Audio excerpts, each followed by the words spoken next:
We were lucky enough to find out in October that we won the Ishii Award, and we're thrilled to be able to kind of celebrate that. The 1971 team was actually the first all-African-American team to play in the Little League World Series.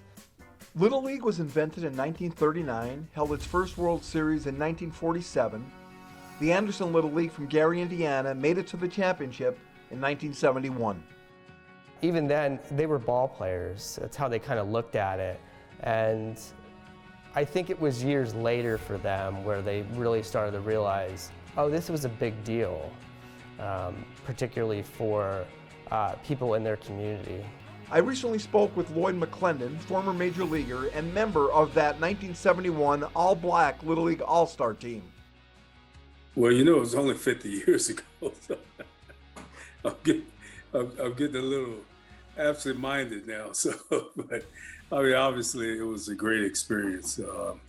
We had a lot of fun. Obviously, you know, we're a pretty good team. But you realize the impact of what you did and the impact that you had on the country, because people 50 years later are still talking about it, you know. So obviously at the time, being 12 years old, you know, we were just playing baseball and having fun.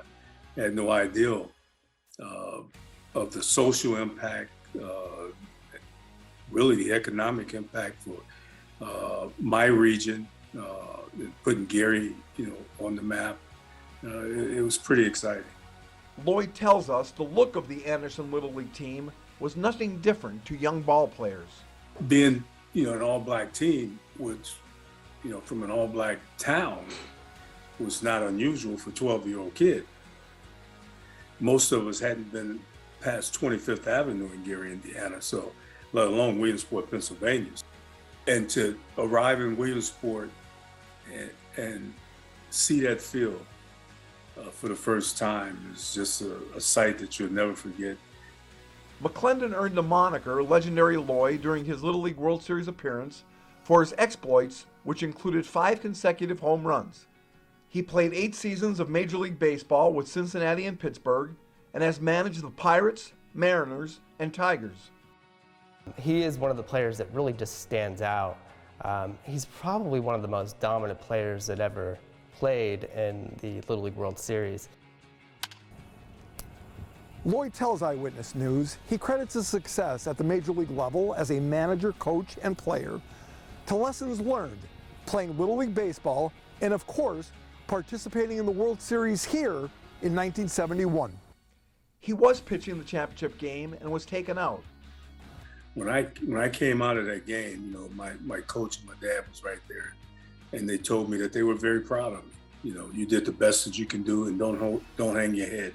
We're very proud of you.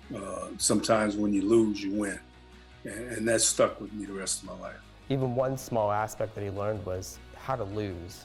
I mean, they lost the game, but he learned how to do that. He learned how to do that with grace, and being able to take what he learned from losing and apply it to his career.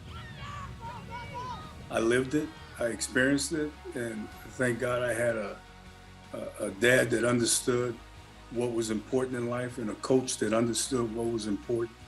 And winning a Little League baseball game wasn't everything. You know, it would have been great. And as our coach told us, we were champions of 99.9% of the world. You know, we didn't know the social impact that we were having at that time, but you know, looking back now, you realize that what you did was pretty special. In Lycoming County, I'm photojournalist Joseph Butash, 2822 Eyewitness News.